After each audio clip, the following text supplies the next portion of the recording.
descended from a helicopter on Afghan soil, overwhelmed by the badness of the war.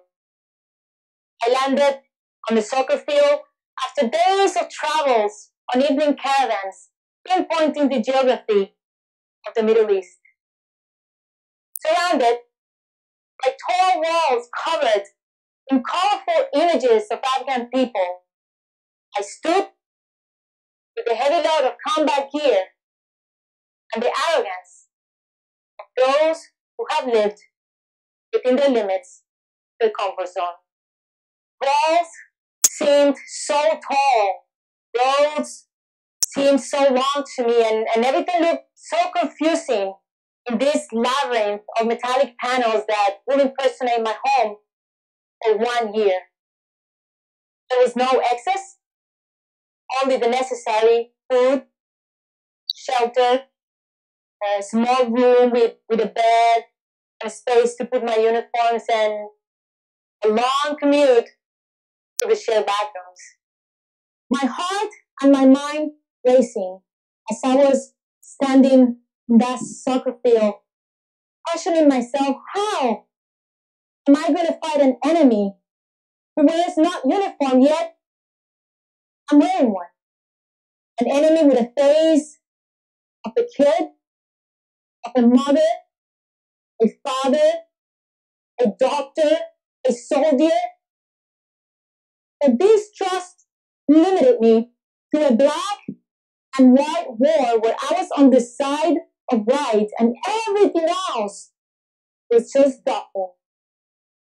Fighting an enemy so brutal as to drag elders out of their homes to behead them in front of their families. An enemy so heartless as to force them to kneel on explosives to blow them up in front of their loved ones. An enemy so barbaric as to send suicide bombers into places of worship, murdering people at prayer. An enemy so savage, capable of shooting and stabbing hospital patients lying in their beds. I was standing in front of both extremes of the human condition, between all of the evil that you can imagine and all the hope. Everyday life in Kabul includes sights of children looking for food in dumpsters. The air so polluted by the burning of whatever they can find to warm up their homes. Women sitting in the middle of the street, covered from head to toe, surrounded by their kids, holding out their hands, begging for anything that you can spare. One day, I was in a classroom full of Afghan soldiers taking a training. I approached one of the instructors because I was troubled. I couldn't understand what was going on in there. And I asked him, Master Sergeant, why are you putting so much effort into teaching these soldiers when they're not even taking notes? Used to the rigors of my own training, I interpreted those actions as a sign of disinterest and even disrespect. I thought that I knew it all. I felt so little. But the Master Sergeant told me, Lieutenant, no. It's not that. They're not taking notes because they don't know how to read. And they don't know how to write. But they're here. And they have come a long way from where they started. I was even so naive of questioning my commanding general, asking him, Sir, General Kaiser, I don't understand why these soldiers are wearing sandals when we bought them combat boots. I don't understand why they're holding on to all of this medicine. They're not using this medicine when we purchase all of this for them. I don't get it. Why aren't you doing something? Why aren't we doing something? And I remember him so patiently correcting me. That they sell their combat boots to feed their families. And they hold on to all of that medicine, afraid that they will have none if we leave. When we fight corruption, this is in essence what we're trying to stop. You see, when you're used to people taking everything away from you all the time, you hold on to what you have for as long as you can. I understood then why my commanding general understood very well. You better know before you begin judging, before you begin speaking. You're there to make them a better them, not us. This is when I started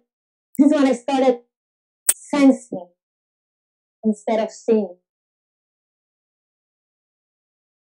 Feeling instead of judging. Caring instead of fearing. I was finding purpose. The 10 women who graduated from a 7-year medical program to join the Afghan army as doctors. I remember one of them telling me, Lieutenant, in the past, here in Afghanistan, becoming a female doctor in the military was something to be ashamed of, something unimaginable, just impossible. And I remember her beautiful voice when she said to me, but man, look at what is happening today. We made it. And my future is mine and not for others to take. 2 days after that, a group of terrorists pretending to be doctors attacked this hospital, killing about 50 people and injuring about 100. They used knives to stab patients in their back to cut their throats. They also used magnetic bombs.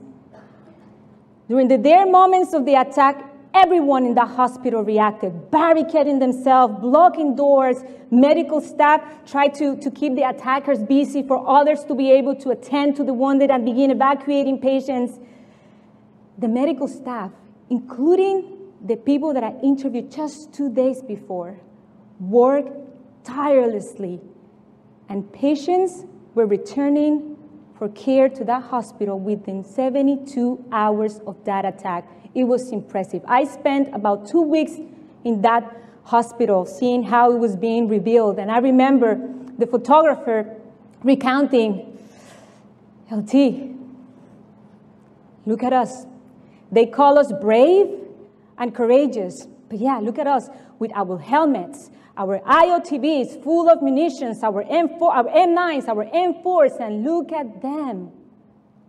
Look at them, don't miss this. Wearing just a white coat. Fear becomes irrelevant in the presence of pain. When pain is everywhere, fear is not even an option. On a Sunday quiet morning, what we will call normal, I was sitting at my desk. I was supposed to go out on a mission and they canceled it. So I was waiting for the first meeting of the day to take place. First came the explosion. This time it felt a little closer than the ones that I grown accustomed to hear. The walls trembled, sirens went off, and our next orders were to gear up because we were under attack. A group of terrorists detonated a truck full of explosives. This happened less than a mile away from my base on a normal day when people were going to their jobs, kids were going to school, the ones that were able to. The magnitude of this explosion killed more than 150 people and injured hundreds and hundreds more. The truck was on its way to our base, and a group of Afghan police officers stopped the driver.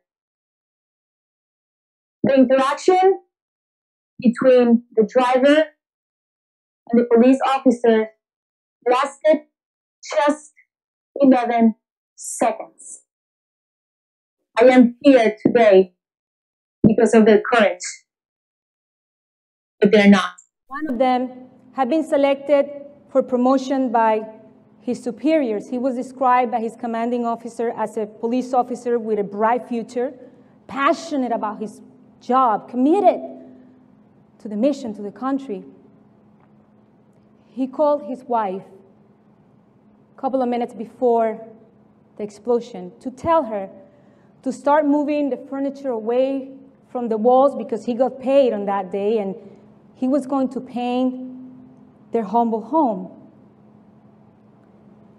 She stood by that door. He never came. And I know this because I met this lady. I called her Moro. She chose that name to protect her identity. I sat with her while her children were running around us. And she shared with me the words that her husband used to tell her and their children. If this country would have people as honest and grateful as we are, humble, we will be better. They don't know what they took from us, from me, from my kids, she said, that ask me every single day to take them to their father. Up to that point, Moro had not been able to cry the death of her husband. She never saw his face again. All that she received from his remains was a finger. Sitting across from her, I put my little green notepad next to me. I carried it everywhere I went, and I was mesmerized by her words. She held my hand with a kind of fortitude and integrity that I had never witnessed before. She thanked me for listening to her, and then she whispered, "Everything is going to be okay. And I hope that one day you come back to Afghanistan and you sit with me and with my children to share a meal with you, but without your uniform." In the abundance of pain, Moro found hope. And I learned how, in the absence of everything, you find what it is real. I descended from a helicopter on Afghan soil, overwhelmed by the vastness of the war. After 360 days, boots on the ground, I boarded a helicopter leaving Afghanistan behind, overwhelmed by the limitless hope and the capacity of humankind to find resilience in purpose.